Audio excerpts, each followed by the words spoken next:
ठीक करने के लिए उन्हें फैसला लेना चाहिए। एमएसपी और आय दोगुनी कैसे होगी उसके बारे में बताना चाहिए।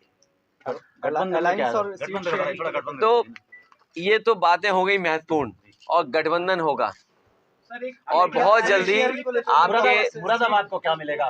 मुरादाबाद किधर थोड़ा बताइए ना। मुरादाबाद में जहाँ मुरादाबाद है वही मुरादाबाद रहेगा। सीट शेयरिंग को लेकर सर कांग्रेस सीट शेयरिंग में कोई बात नहीं है, जो बातचीत होनी थी वो बातचीत हो चुकी है पूरी। गाजीपुर कल रायबरेली में इंडिया न्यूज के पत्रकार के साथ राहुल गांधी जी ने अभद्रता की, उसके बारे में क्या विचार है?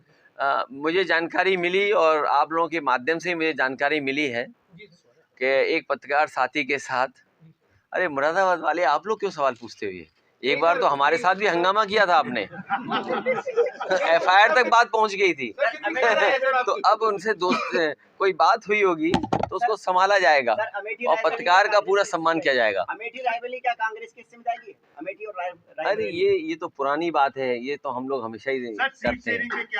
सीट शेयरिंग पे भी कोई विवाद नहीं है, सीट शेयरिंग पूरी अच्छी तरह हो गई। अभी आपको जब प्रेस करेंगे दोनों पार्टी के नेता तो आपको पूरी जानकारी मिल जाएगी। 17 से राजनाथ जाएंगे? अरे ओ इसका इन्हें पता है। अध्यक्ष जी, गाजीपुर से 17 तक पहुंचने में क्या नहीं हुआ होगा। अध्यक्ष जी, गाजीपुर से अफजल अंसारी को टिकट दिया आपने, एक गैंगस्टर के उसमें दोषी है वो, ये क्या मैसेज जाएगा, किस तरह से? अभी आपको मेरे पास व्हाट्सएप नहीं है इस समय, लेकिन मैं कहूँगा कि शेयर करें आपसे। अभी प्रधानमंत्री जी किसी के कार्यक्रम में आए थे आपके पड़ोस में, उनका पुराना वीडियो देख लो। उस पुराने वीडियो में उन्होंने कहा कि उत्तर प्रदेश के मुख्यमंत्री योगी जी सबसे बड़े माफिया हैं। ये कहा कि नहीं कहा? और अगर आप आर्काइव में जाएंगे तो किसी चैनल पर उन्होंने कहा था। अब मैं क्या बात मानूं? भारतीय जनता पार्टी से बड़ा कौन डकैत हो सकता है?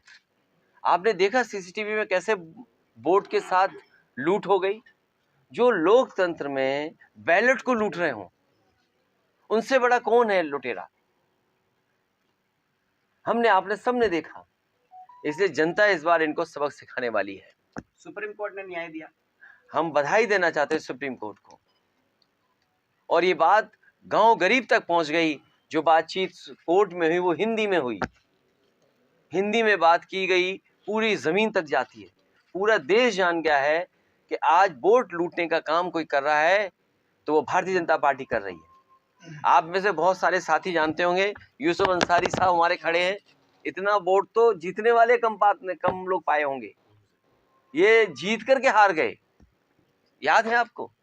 और आप ही के किसी पत्रकार साथी ने अखबार में लिखा, जो मैंने लखनऊ में पढ़ा, कि एक अधिकारी ने मोहम्मद आजम खान साहब को फंसा दिया। वो हेडलाइन थी और उसी को एक्सटेंशन दिया गया और एक अधिकारी से वोट लुटवाया गया।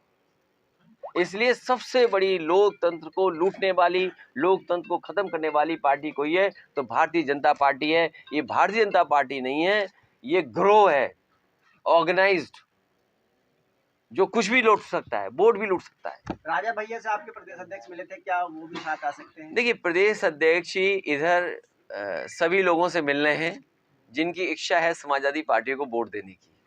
और ये समय ऐसा होता है राज्यसभा का, बहुत से लोग वोट देना चाहते हैं। स्वामी प्रसाद जी अपनी पार्टी में हैं? स्वामी प्रसाद जी कल ऐलान कर वैसे तो ये कहा जाता है कि जो 2 बार दल बदल ले उस पर भरोसा न करें। मुरादाबाद से कब? 1 मिनट। अब 3 बार कोई दल बदल ले, 4 बार दल बदल ले, तो आप उस पर विचार करिए। कैंडिडेट कब तक डिक्लेयर कर देंगे मुरादाबाद? अब क्योंकि सीटें तय हो गई हैं तो कैंडिडेट भी बहुत जल्दी तैयार हो जाए। अगर आपकी कोई राय हो तो हमें भी दे दो, क्योंकि आपको भी तो वोट देना है, इसलिए हमारी मदद करिएगा। सर, मीडिया रिपोर्ट्स की बात करें तो राजभर जी ने बोला है आपके लिए कि बीजेपी के साथ आप मिले हुए हैं और दिल्ली के इशारे पे आप चल रहे हैं, तो क्या कहना चाहेंगे इसमें? जिस तरीके से आप राहुल गांधी जी की यात्रा में भी नहीं पहुंचे, उनका कहना है कि वो कुछ जानते हैं। 5 बजे के बाद फिर पूछ लेना उनसे आप। कुछ रेडियो होते हैं वो बजते हैं। मुरादाबाद से जो आपसे पहले कभी राज्य मंत्री हुआ करते थे, अब वो कांग्रेस में चले गए। अब कांग्रेस का और आपका गठबंधन हो चुका है, तो कैसे लड़ाएंगे वो आपको? ये उन्हीं से पूछ के आओ, हमें तो पता नहीं किसके बारे में बात कर रहे हो। आप किसी जमाने में राज्य मंत्री रह चुके हैं, अब वो फिलहाल कांग्रेस में है, कांग्रेस अब मुझे जानकारी नहीं है। सर बीजेपी एक कर रही है, माइनॉरिटी सेल ने एक प्रोग्राम किया है मदरसे में, लखनऊ में और मस्जिदों के अंदर, और उर्दू में पोस्टर छगाकर वहां पब्लिसिटी करने की तैयारी कर रही है, क्या कहेंगे आप? सवाल ये नहीं है, सवाल ये है कि मदरसों के साथ और जो बोर्ड और जो उनको काम करने के अधिकार थे, क्या ये सरकार नहीं छीन रही? केवल मदरसों के नहीं, माइनॉरिटी के जितने भी अधिकार थे उनको छीनने का काम भारतीय जनता पार्टी कर रही है। तो कोई इन पे कैसे भरोसा करेगा? मुझे याद है नेताजी के समय पर माइनॉरिटी आगे बढ़े पढ़ाई में, उनको और आगे बढ़ने का मौका मिले। एक्ट जब बना था यूनिवर्सिटी बनाने का, तो नेताजी का बहुत बड़ा योगदान रहा, समाजवादियों का योगदान रहा, जिसके कारण आपके ज़िले में भी माइनॉरिटी यूनिवर्सिटी का दर्जा प्राप्त है, आपके बगल के ज़िले में माइनॉरिटी यूनिवर्सिटी का दर्जा प्राप्त है। तो माइनॉरिटी को विशेष अगर अवसर या सहयोग देने का काम अगर होता, वो संविधान हमारा कहता है। या जो पीडीए की बात चली है, तो पीडीए के अधिकारों को कौन छीन रहा है?